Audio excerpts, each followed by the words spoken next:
Okay, I don't know what happened then, but I'm just doing this inspection here, and this is a heater flue, and somebody's pumped cellulose into this roof about 3 years ago. It wasn't me, but I'm doing an inspection here, trying to find the problem with the heat coming into the lady's home.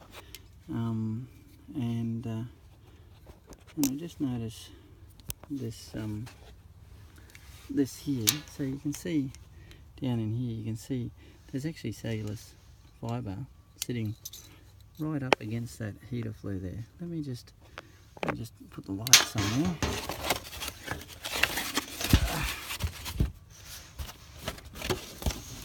And see if I just pick that up there.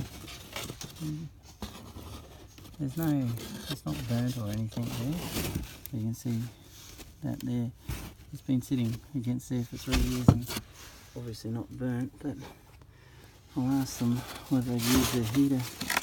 It looks like it's a little bit, no, not even discoloured down there, a little bit discoloured. But anyway, I'll clean that out for her before I go. Alright.